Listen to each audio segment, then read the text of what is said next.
Dennis Nilsen, a serial killer from the years of 1978 to 1983, is responsible for the death, dismemberment, and unfair treatment of 15 young boys.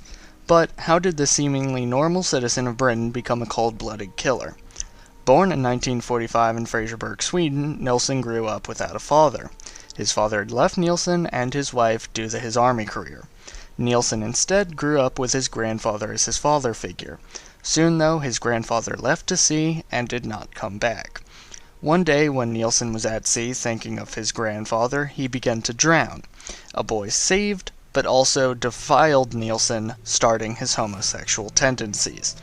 Later, Nilsen became a chef for the Army Catering Corps, teaching him the butchering skills he would later use on his victims.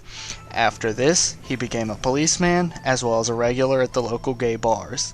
He soon quit his police work. During Nilsen's time at gay bars, he loathed the departure of each different lover. Soon, taking matters into his own hands, he strangled Stephen Holmes, wanting to spend Christmas and New Year's with the young man. After this, victim after victim was brought into Nilsen's home, strangled, drowned, and/or butchered.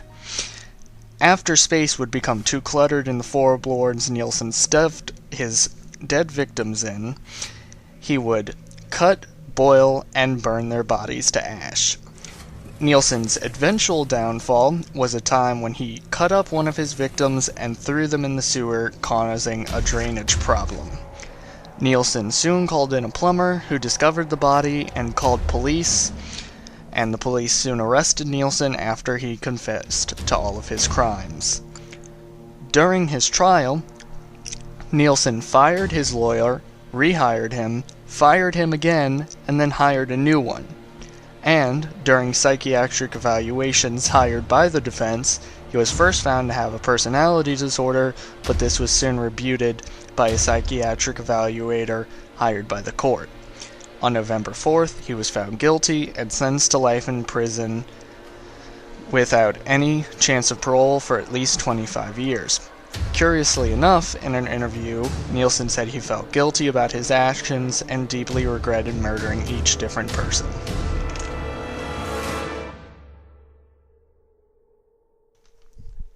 So what prompted Nilsen to strangle and dismember 15 young men?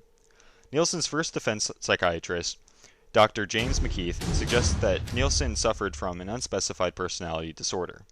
He described how Nilsen had trouble expressing his feelings and how he always irrationally fled relationships that went wrong. His second psychiatrist, Dr. Patrick Galway, diagnosed him with schizoid tendencies. As discussed in Chapter 13 of our psychology textbook, schizophrenia creates an inability to distinguish between fantasy and reality. This disorder could explain why Nilsen performed the murders, for he would have suffered from disordered thinking and potentially violent hallucinations. However, the rebuttal psychiatrist, Dr. Paul Bowden, spent much more time with Nilsen and found no evidence of either claims from the defense psychiatrists.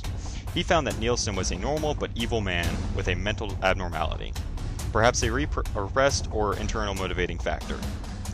Through the discussions of motivation in Chapter 11, we believe Nilsen had a deep intrinsic motivation for committing his crimes. Due to his efforts to prevent loneliness and depression, Nilsen would be motivated enough to kill and keep the bodies of his victims as an eternal company. Keeping and using the bodies would serve as a temporary solution to stopping his loneliness. Nilsen's enjoyment of company also depicts his strong need for affiliation. This need for affiliation, or social interactions with others, would be a major driving force to stop his lonely emotions. This, too, helps to explain Nilsen's motivation for murdering those 15 young men.